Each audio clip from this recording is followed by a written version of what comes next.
Hey everybody, Brad here with Android Police, and I'm here to talk to you today a little bit about the LG Revolution. It's one of the new 4G devices from Verizon. It is running on their LTE network, and it's a pretty solid device. 1 gigahertz processor, 4.3-inch screen, 5 megapixel camera on the back, 1.3 on the front. So it's about up there with like the Evo. It's running a Snapdragon processor, much like the Evo, so it's going to be pretty much in that same class. So here we're just going to take a little bit closer look at it. The buttons, first off, we got the power button up top, headphone jack right there, volume buttons on the sides, HDMI output right here in one of these handy little doors, and we got the USB plug over here, which I can never get open. Other than that, on the outside we've got the camera right there, and a camera right there. That's about all there is to the whole device. We got capacitive buttons on the front, so I mean, not really much to talk about there. We've all seen that before. It's a very, very solid phone. One of the heavier devices I've held, which I actually like a lot. The weight of it is, in my opinion, perfect for a phone this size. It's just extremely solid. I don't really know how to articulate it any differently. It just feels great in your hand, the way it's shaped and everything, in conjunction with the weight. Just one of the best feeling phones I've ever held in my life. The buttons push really easily. They go in a good distance. They got a nice little snap to them. I just enjoy the entire way this phone is put together. The only gripe I have about it would be the camera here is significantly lower than any other phone I've had. Like on my Evo, it was right here. On my Nexus S, it's up here. On most phones, they try to put it towards the top.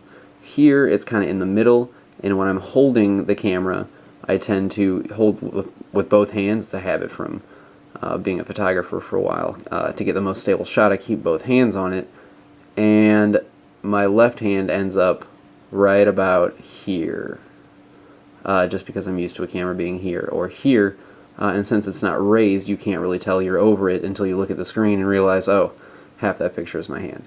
But other than that, very, very, very nice build quality. I'm a big fan. When we go into the phone here, you see we got a lock screen. It's a standard swipe to unlock. I probably won't be able to replicate it too well here, but this lock screen is the devil. Because sometimes I can just swipe up and it'll just go. Other times I can go all the way from the bottom to the top and it won't unlock. Right now it's actually doing pretty well for me, but trust me, it's really frustrating trying to unlock this phone and not being able to do it. The interface of the thing is really similar to TouchWiz. Really, like, eerily similar. It's a pretty standard home screen interface. You got 4 buttons down here, your app drawer, which we'll talk about a little bit later. And you got, 7 home screens. It's pretty standard now. It's got a really, really nice time and weather widget. If you can see that, it's just really, really pretty. Also, when you click on the weather, the forecast app that's built into this is absolutely phenomenal. It gives you, the forecast, shows a nice little weather animation. You can get hourly updates based that have a graph based on the high temperature and the chance of rain, which is really nice, and a 15-day forecast. And that's all done through AccuWeather. So I really like that. I'm a big, big fan of that. If we tap on the clock, it takes you to the same thing. There's no alarm clock shortcut on here, which is, a little bit annoying, but I don't really set alarms that often, so not a big deal at all. Also built into the interface, we've got the notification bar toggles. We got vibrate, Wi-Fi, Bluetooth, GPS, and airplane mode, which comes in crazy handy. Also eerily reminiscent of Samsung's TouchWiz. Alright. Now, my one gripe is with the camera.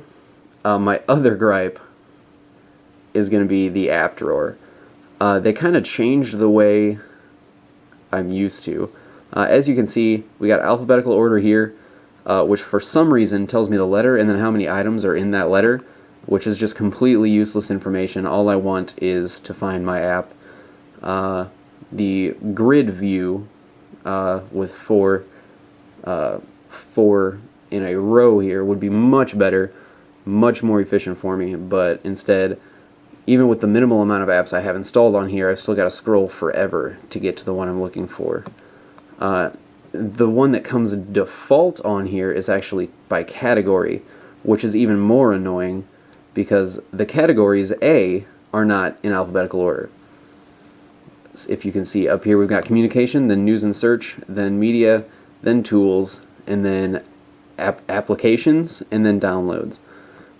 Which it's extremely cumbersome finding anything in here because they've kind of arbitrarily arranged them like that. So it's really annoying. And I don't know if you can tell, scrolling is really bizarre on this device. No matter how fast I swipe, it's just going to stop wherever it wants to. And it's going to halt like I'm at the end of a list, but I'm not.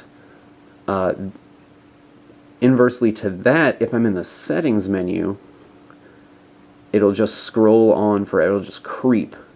And then if I try to click on something while it's creeping like that, I can't, but it swipes just enough to keep it creeping, forming this vicious cycle of horrible creep scrolling that just frustrates me to no end. So you kind of got to get used to that. Once you get used to those two things, though, the scrolling in the app drawer and in the settings menu and in the browser and stuff, it's not too bad. I just don't like having to get used to new things in Android just because every other phone I've ever used doesn't behave like this. So it was just a little bit disturbing to go to something like this. But again, not a big deal. Other than that, the phone is pretty standard. I mean, it's got the standard stock browser. Nothing too phenomenal in here. You can kind of see the scrolling is kind of choppy in here too. I don't know, the browser, it's the stock Android browser, so it does everything you would expect there. It is preloaded with Bing, and you can't change that, which is terrible. I don't like Bing at all. Bing Maps is the ugliest map application I've ever seen. And I've seen some ugly map applications. I just, not a fan of Bing. I don't know why Verizon keeps doing this. It has way fewer features than Google Maps, and I could rant about it for hours, but I won't. I will spare you guys that. Just suffice it to say, Bing is on here. You're gonna want to install Google Search and make plentiful shortcuts on your home screen. It does have Verizon's 4G LTE built into it. As you can see, I'm not on it because I'm indoors. 4G only works outdoors for me. I don't know if that's a reflection on Verizon or on the phone, like if it's an antenna issue. But if I'm in a building, I don't have 4G, which is incredibly frustrating. And I've got pictures of the speed test up on the full review on the website. And it's pathetic. My 4G speed's maxed out at 3 megabits per second, I think. My 3G speeds are like 256 kilobits per second, so I'm not really that happy with the network performance at all. But overall, just as a device, it's a good, solid device, very stable. I haven't seen anything force close on it the entire time I've had it, and the interface is never really laggy. As you can see, I'm just flipping between home screens. It doesn't lag at all. But I don't know, it's just very, very mediocre, in my opinion.